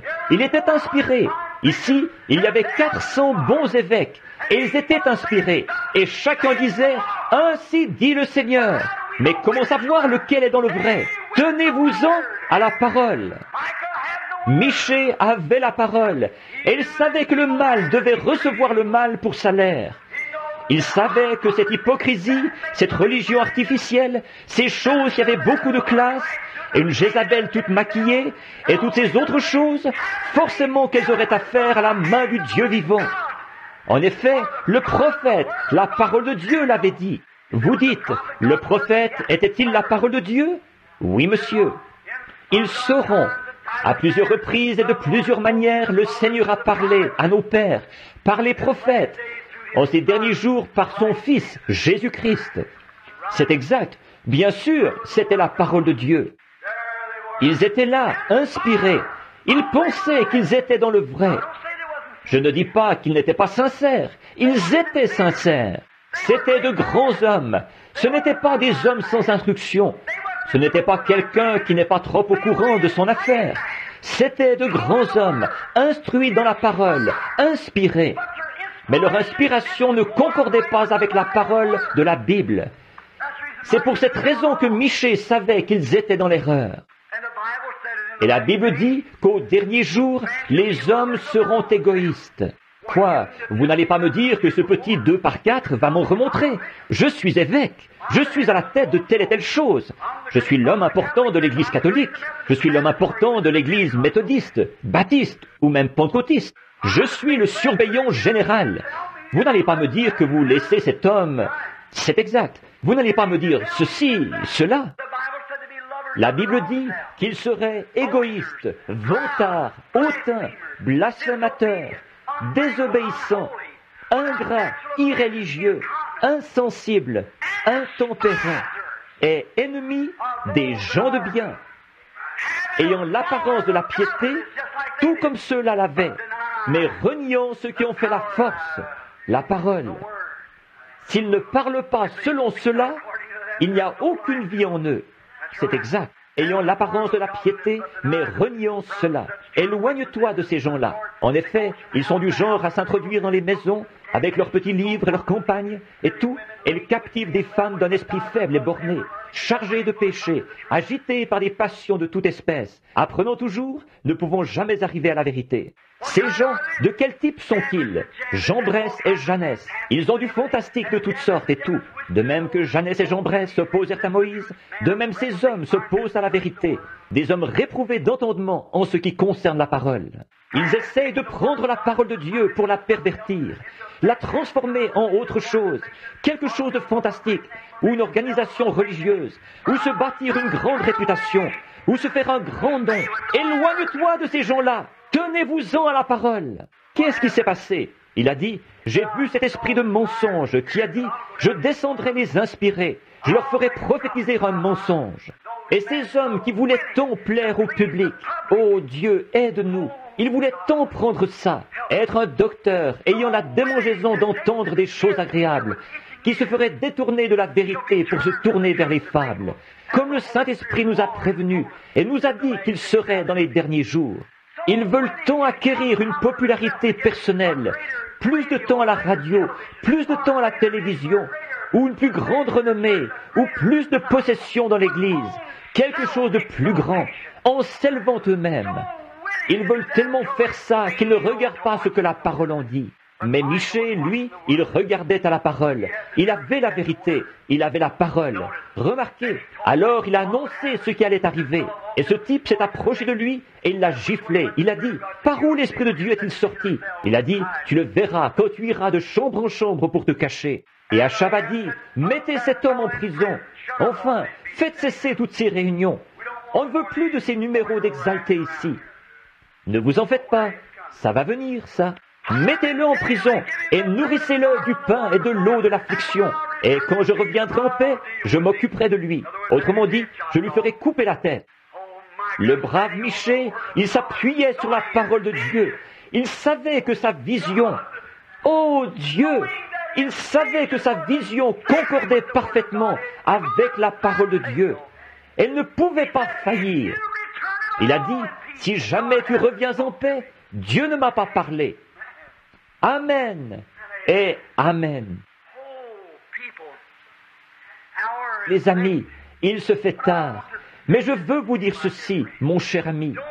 N'écoutez jamais un programme qui vous dit que ceci n'est pas la parole de Dieu et la vérité. N'écoutez jamais quelque chose de fantastique qui n'a pas été annoncé et prédit par le Seigneur Jésus-Christ. En effet, quand lui-même il est venu et qu'il a guéri les malades, c'est seulement pour que la parole s'accomplisse qu'il l'a fait, seulement pour accomplir la parole. Il a prédit pour tous les genres d'églises à la fois. Dans Apocalypse 17, il est dit « Je vis une femme, une prostituée, assise sur une grande bête écarlate. Sur 7 têtes, le Vatican est situé sur 7 collines. » J'en arrive, il y a quelques mois de ça. Et il est dit, elle était la mère des impudiques, des filles qui étaient nées d'elle. N'importe quelle femme mauvaise peut produire une fille qui est bonne. Mais observez, une impudique, qu'est-ce que c'est? Une prostituée. Ces femmes de mauvaise vie, qu'est-ce que c'est? Ce sont des hommes, ce sont des femmes qui commettent adultère et qui vivent avec d'autres hommes qui ne sont pas leurs maris. Et ces gens, ces églises, ils prétendent qu'ils sont les serviteurs de Dieu et l'église de Dieu. Et ils intolèrent les choses du monde et s'y adonnent. Ils commettent de la fornication spirituelle. Ils laissent leur assemblée se maquiller. Les femmes porter des shorts. Et ils les laissent sortir et s'habiller comme le monde. Et ne condamnent jamais ça. Ils laissent les hommes fumer une petite cigarette en société ou consommer de l'alcool. Ils les laissent faire leur petite partie de cartes et jouer au billard au sous-sol et avoir les bals étudiants et les soirées dansantes dans l'église et des soupers où on sert de la soupe et tout le reste. Elles enseignent une petite théologie insignifiante au lieu de la parole du Dieu vivant. Vous savez que c'est la vérité. C'est insignifiant, puéril, efféminé, je ne sais quoi, du diable. Et au nom de Christ, je condamne la chose à la lumière de la parole de Dieu. Et je dis que nous devons être régénérés, inspirés du Saint-Esprit, nés de nouveau, marcher dans l'humilité et dans la présence de Dieu, si nous ne voulons jamais parvenir à l'enlèvement dans les jours à venir. Tournez-vous des choses de Dieu. Peuple, tombez à genoux. Église de Dieu, toi qui prétends avoir embrassé le bord des bénédictions de Dieu, tiens-toi à la parole de Dieu. Et tout ce qui est contraire, détourne-t'en tout de suite et continue à avancer. Les lumières du soir sont là. Le Seigneur Jésus vient bientôt. Pouvons-nous courber la tête un petit instant?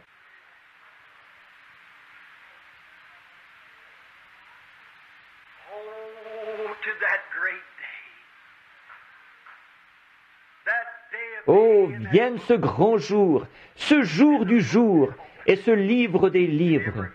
Les livres furent ouverts, et tous les hommes furent jugés selon les paroles qui étaient écrites dans le livre.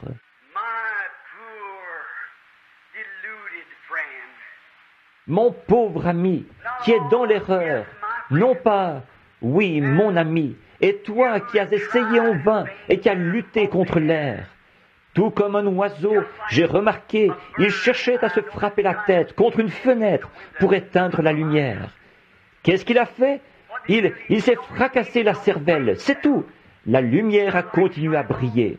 Un jour, là-haut, dans la statue de la liberté, en haut, dans le grand bras, il y avait des petits oiseaux morts qui gisaient partout. J'ai dit, qu'est-ce qui s'est passé? L'homme a dit, il y a eu de l'orage la nuit passée, et pendant l'orage, ces petits oiseaux ont volé dans la lumière.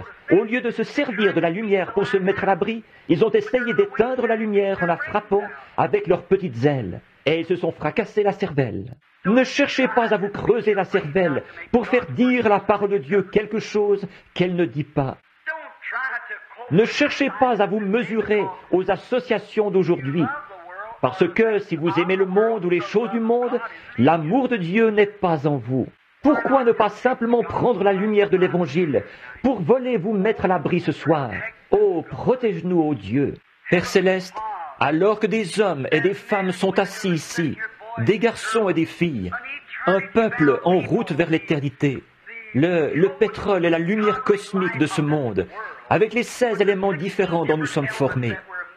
Dans leur corps se trouve une âme, qui est d'un grand prix, le commencement, le début. Je te prie, Seigneur, de traiter avec ce cœur en ce moment, cette âme, ce point tendre qui vit à jamais et qui nous donne le mouvement. Je te prie de sauver chaque pécheur perdu ce soir, qu'il prenne conscience que ces grandes bornes routières que nous franchissons, ces panneaux de signalisation qui projettent de la lumière des deux côtés de la route, tout cela ne fait qu'annoncer l'apparition prochaine du juste, le Seigneur Jésus. Être son ami à lui, c'est la vie. Le connaître, c'est la vie éternelle. Et nous pouvons seulement le connaître selon la Bible, non pas par notre Église, mais par la naissance, la nouvelle naissance, naître de nouveau.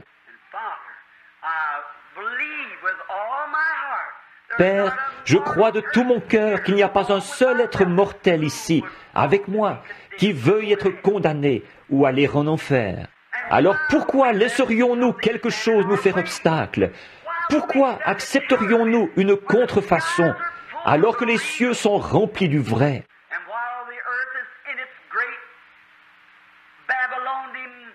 Et pendant que la terre est occupée à sa grande beuverie babylonienne, à boire du vin, à faire la bombe, les femmes à moitié habillées, des concubines comme Nebuchadnezzar en avait, il y a une main qui écrit quelque chose sur la muraille. Les voyants voient la chose approcher, eux qui montent plus haut que la personne ordinaire. Nous le voyons parce que c'est écrit dans la parole. Plus d'eau, mais le feu cette fois. Et nous voyons l'écriture sur la muraille. Nous voyons que toutes les nations sont condamnées. Et Dieu emportera son Église, ceux qui sont nés de nouveau. L'heure vient où ceux de l'âge de Luther, ceux de l'âge méthodiste, ceux de tous les âges qui se sont endormis avec des cœurs sincères en Dieu, quand le maïs n'était qu'une petite feuille et quand il était une aigrette. Mais là, ensemble, toute cette vie sera rassemblée et la résurrection aura lieu. Tous ces gens formeront le glorieux et beau corps du Seigneur Jésus. Et c'est pour bientôt. Tu as dit, ceux qui rejettent cela seront jetés dans les ténèbres du dehors, où il y aura des pleurs, des gémissements et des grincements de dents. Dieu notre Père, il n'y a pas une seule personne qui veuille se retrouver là. Ô Dieu, fais-nous miséricorde. Nous sommes là avec des cœurs contris et la tête tournée vers la poussière d'où tu nous as tirés. Et si tu tardes, nous y retournerons. Ô Dieu, sois miséricordieux envers nous, alors que j'intercède pour cet auditoire en attente. Après le message de ce soir, je te prie d'ouvrir les yeux des gens pour qu'ils se rendent compte qu'ils sont dans ta présence. Et pendant que nous avons la tête inclinée, est-ce qu'il y a une personne ici, ou plutôt, combien d'entre vous, sûrement qu'il y en aura beaucoup, vous êtes conscient que votre vie n'a pas été à la hauteur de la parole de Dieu? Vous avez traînassé, vous avez cru à moitié, vous avez adopté un peu du monde, et un peu de ceci, et un peu de cela, et vous en avez par-dessus la tête ce soir. Oh, vous avez adhéré à l'Église, c'est vrai. Peut-être que vous ne l'avez pas fait, je ne sais pas. Mais devant Dieu, dans la présence duquel nous pourrions nous trouver avant demain matin, il se pourrait qu'un missile atomique détruise tout, que tout soit anéanti, avant que le jour se lève demain matin. Rappelez-vous, il fait jour en Russie en ce moment. Il a dit, de 2 personnes qui seront au lit, ce devra être la nuit quelque part quand il viendra, l'une sera prise, l'autre laissée. Avez-vous l'assurance dans votre cœur, à la lumière de la parole de Dieu, que vous êtes nés de nouveau de l'Esprit de Dieu et que les fruits de l'Esprit accompagnent votre vie par l'amour, la joie, la paix, la longanimité, la bonté, la foi, la douceur, la patience, que tout cela vous accompagne? Si ce n'est pas le cas, voulez-vous avoir assez de bon sens, si vous me permettez de le dire comme ça, pour lever la main vers Dieu et reconnaître que vous avez tort, en disant « Ô Dieu, sois miséricordieux envers moi. Aide-moi à être le genre de chrétien que tu voudrais que je sois, en me donnant le Saint-Esprit pour me permettre de mener une vie sainte. » Voulez-vous simplement lever la main vers Dieu? Que Dieu bénisse chacun. Il y a beaucoup de mains levées. Maintenant, y en a-t-il d'autres qui aimeraient lever la main, qui ne l'ont pas encore fait? Voulez-vous lever la main? les femmes, que Dieu vous bénisse. Les hommes, les femmes, est-ce que vous... Que Dieu vous bénisse, madame. Que Dieu vous bénisse, madame. Que Dieu vous bénisse, monsieur. Que Dieu vous bénisse, sœur. Que Dieu te bénisse, petit garçon. Est-ce que vous vous rendez compte du sérieux de ceci? Vous ne venez pas à l'église juste pour entendre un message, ou pour voir un messager, je veux dire. Vous venez pour entendre le message. Et le message, c'est le Saint-Esprit qui prend la parole de Dieu et qui vous la transmet. Alors, qu'est-ce que vous en pensez? Peut-être que demain matin, il sera trop tard. Est-ce que vous voulez bien, dans la présence de Dieu, lever la main, vous qui ne l'avez pas encore fait, pour dire « Ô Dieu, sois miséricordieux envers moi. Je veux ton esprit en moi. » En effet, que Dieu vous bénisse, monsieur. Que Dieu vous bénisse. Que Dieu vous bénisse au fond. Que Dieu vous bénisse. Et vous, et vous, et vous. Oui, que Dieu vous bénisse, monsieur. Que Dieu vous bénisse, monsieur. Est-ce que vous voudriez dire « Ô Dieu, je descends dans la maison du potier. J'en ai par-dessus la tête. J'ai toujours voulu avoir une vie consacrée. Et ce soir, je descends dans la maison du potier pour donner mon cœur et dire « Ô Dieu, mets-le en morceaux et donne-moi un cœur nouveau, un esprit nouveau, et mets ton esprit en plein centre de celui-ci. Et que ma vie s'écoule en se conformant à ta parole. Fais de moi un Michée de ce jour-ci, que je puisse m'appuyer sur l'ainsi dit le Seigneur, et que ma vision et ma vie que je mène devant toi, non pas moi, mais que l'Esprit en moi mène la vie que la Bible demande. C'est comme ça que je veux être. Ô Dieu, par ta miséricorde, rends-moi ainsi. Quelqu'un là qui n'aurait pas levé la main, voulez-vous le faire maintenant? Que Dieu vous bénisse, madame. Que Dieu vous bénisse. Que Dieu vous bénisse, madame. Que Dieu vous bénisse. Restez assis bien tranquillement pendant que vous priez maintenant. Toutes les têtes inclinées, tous les yeux fermés, tout le monde en prière. Tout doucement, gentiment, acceptez-le maintenant.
Tout seul avec Dieu maintenant.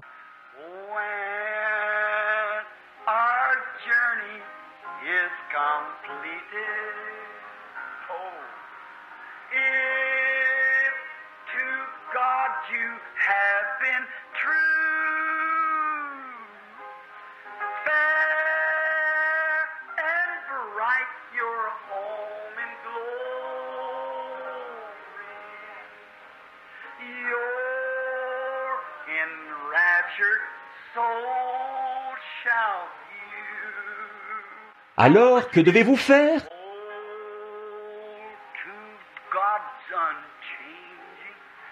Et c'est sa parole.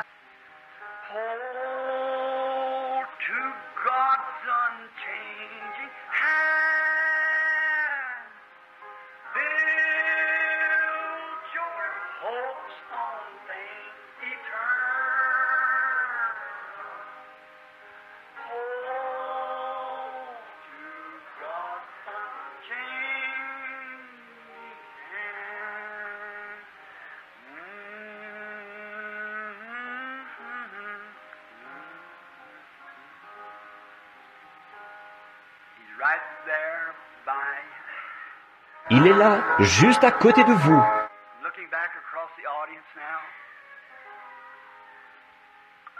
to a dear little man. Told his sweetheart, Je regarde maintenant dans l'auditoire vers un cher petit homme. Il a dit au revoir à sa chérie l'autre jour, seulement pour un petit moment. goodbye for just a little while. Il y en a un autre assis quelque part, et il a dit au revoir à sa chérie, pour un petit moment seulement. Unchanging. Quand elles sont parties, elles tenaient la main du Dieu vivant. Their beloved husbands are here tonight. Leurs époux bien-aimés sont ici ce soir. Ils tiennent la main du Dieu vivant, en sachant que les chéris se reverront. Oh, qu'est-ce que ce serait s'ils n'avaient pas ça? Oh, build your hopes on things eternal. Oh, bâtis ton espoir sur les choses éternelles. Tiens la main du Dieu vivant. Our Heavenly Father, as the music sweetly carding, Notre Père Céleste, en ce moment, la musique joue doucement, et c'est un message. Un prédicateur, le Saint-Esprit, est en train de nous prêcher à travers la musique, de nous dire ce qu'il faut faire de ce message ce soir. God's unchanging. Attache-toi à la parole immuable de Dieu. Heavens and earth will pass away and change. Les cieux et la terre passeront et changeront, mais ma parole ne passera jamais.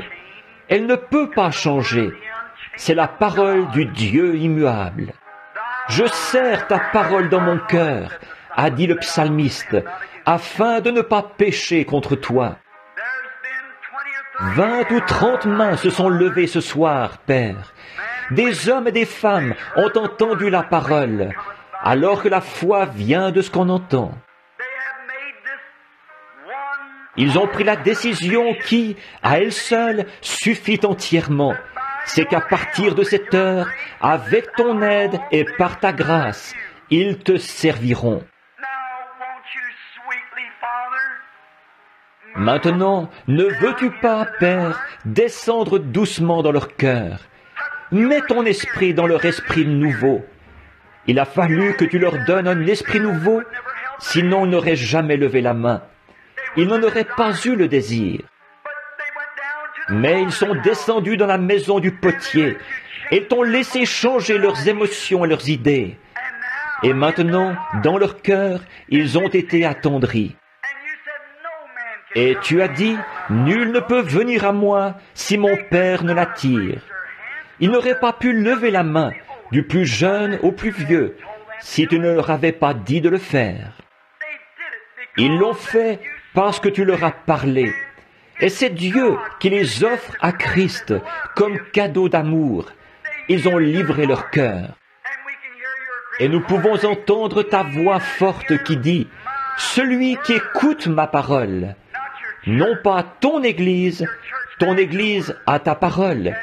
Elle n'est pas en contradiction avec ta parole. But he that heareth my word and believeth on him that sent me hath Mais celui qui écoute ma parole et qui croit à celui qui m'a envoyé a la vie éternelle et ne vient point en jugement, mais il est passé de la mort à la vie. Bénis-les, Père, en les faisant jouir d'une longue vie, de la vie éternelle, et ressuscite-les au dernier jour, comme tu l'as promis. Et que ceci soit un glorieux service de consécration où les saints du Dieu vivant se réjouiront et seront renouvelés. Que les malades, tous, s'il y en a dans l'assistance, qu'ils soient guéris. Que ton esprit soit manifesté par Christ notre Seigneur. Maintenant, avec la tête relevée un petit instant, je me demande, vous qui avez levé la main, je crois que vous avez accepté ce que vous avez dit, et je crois que vous étiez sincères, et je vous renvoie à la parole de Dieu, qui est la vérité. Maintenant, il n'y a qu'une question qui se pose, ou étiez-vous sérieux là? Si oui, c'est Dieu qui frappait à votre cœur. C'est exact. Or, si vous étiez vraiment sérieux, alors les choses anciennes sont passées. Dieu l'a dit, ça ne peut pas changer. Jésus a dit, celui qui écoute mes paroles et qui croit à celui qui m'a envoyé a la vie éternelle. Je pense que si c'est vraiment ce qui s'est produit dans votre cœur, vous éprouverez assez de reconnaissance envers Dieu pour vouloir vous avancer à son autel ici, vous agenouiller et lui rendre grâce de ce qu'il a fait pour vous. Et pendant que la sœur continue à jouer le même chant, j'aimerais que tous ceux qui ont levé la main, avec ceux qui ne l'ont pas levé, qui voudraient, qui le devraient, avancez-vous. Agenouillons-nous et adressons un mot de remerciement au Tout-Puissant pour ce qu'il a fait pour nous. C'est la preuve que vous étiez sincères.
Changing hand, build your hopes on things eternal. Hold to God's unchanging hand. Oh, I'm going through. Oh, j'irai jusqu'au bout. Maintenant, je me demande, il y a beaucoup de pasteurs et d'évangélistes avec nous ce soir qui aiment voir des âmes entrer dans le royaume de Dieu. Je me demande, les frères, si vous... Viens, pasteur.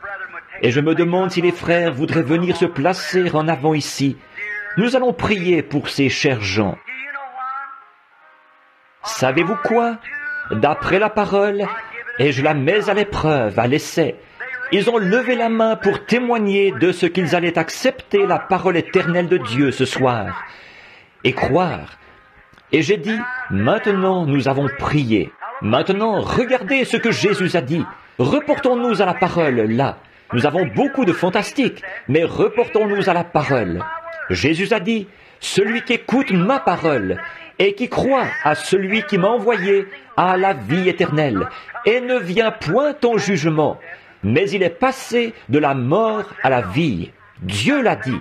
La question est réglée pour toujours.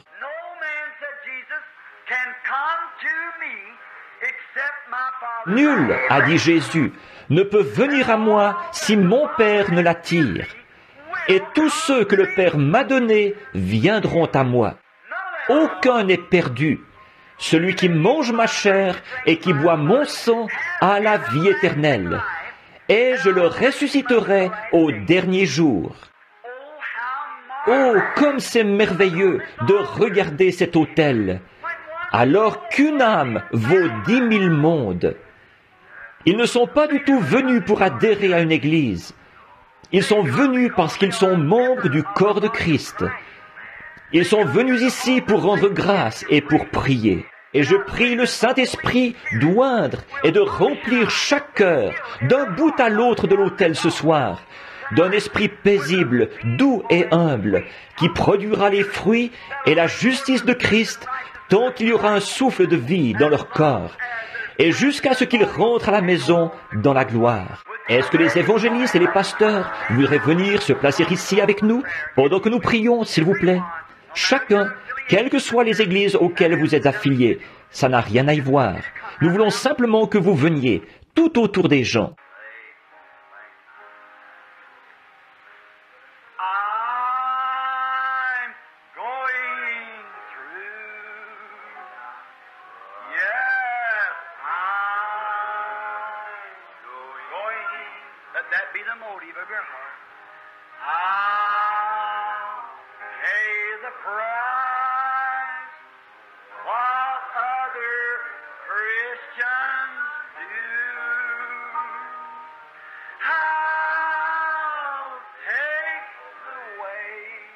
Micah, with the Lord despise you.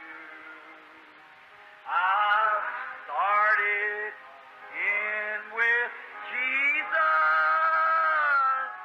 and I'm going through.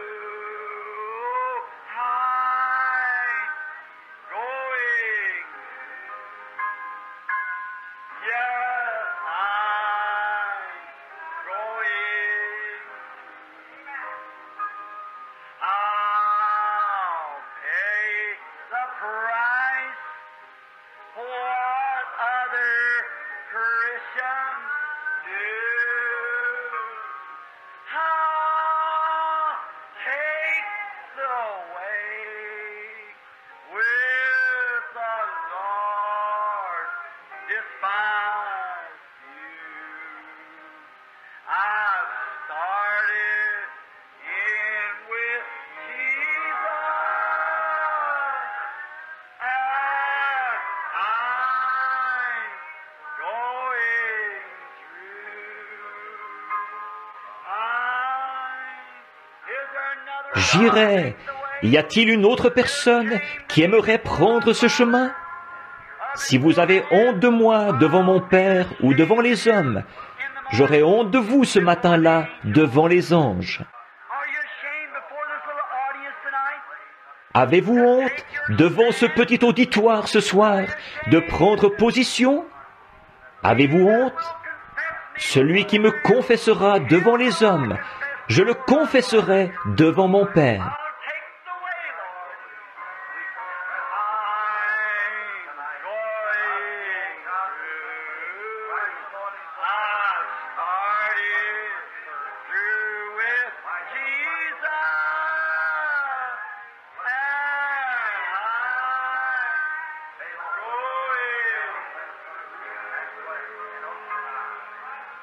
going. Just be in prayer, everybody, while they're offering. Soyez en prière, tout le monde, pendant qu'ils rendent grâce à Dieu de leur avoir pardonné leurs péchés. Oh God, the Father and Redeemer of mankind, Ô Dieu, Père et Rédempteur de l'humanité, ceux-ci sont venus ce soir en confessant qu'ils n'ont pas pris suffisamment leur place dans le corps de Christ. Alors ils viennent ce soir pour prendre leur position sous la conduite de la main de Dieu et par la parole. and we pray now Et nous te prions maintenant de les placer à leur position dans le royaume, là où ils accompliront leur service. Et puissent-ils croire d'un commun accord ce soir à ta sainte parole. and may you by the Holy Spirit Et puisses-tu par le Saint-Esprit leur parler, et qu'ils soient simplement, par l'inspiration, guidés vers la position à laquelle tu les as appelés, dans le corps de Christ. Ô Dieu, combien nous te remercions de ceci. C'est quelque chose de glorieux à tes yeux. Nos cœurs sont remplis d'allégresse de voir des hommes et des femmes qui sont prêts à s'agenouiller humblement à l'autel et à confesser leurs fautes et implorer ta miséricorde. Amène-les jusqu'au bout du chemin, Seigneur. your anointed servant Tes serviteurs oints, les ministres de la parole, se tiennent auprès de ces gens. Et je me tiens ici, près de cette chair sacrée. this is a wonderful moment. The angels of God C'est un moment merveilleux. Les anges de Dieu se sont installés. Ils campent autour de ce bâtiment ce soir. En effet, il est écrit dans la parole, les anges de Dieu campent autour de ceux qui le craignent. Et au milieu de ce glorieux monde invisible qui nous entoure en ce moment, qui dirige nos émotions pour nous amener à la repentance, pour nous faire voir ce qui est mal, que nous avons mal agi. Avec des cœurs contrits, nous renonçons à nos mauvaises voies, Seigneur, et nous demandons la miséricorde divine. Et que le Saint-Esprit, qui nous a promis la miséricorde, l'accorde à chacun de nous, alors que nous supplions Dieu humblement, que nous lui demandons d'accomplir sa parole et de façonner nos vies et notre caractère pour qu'il s'accorde avec sa parole. Nous le demandons au nom de Christ.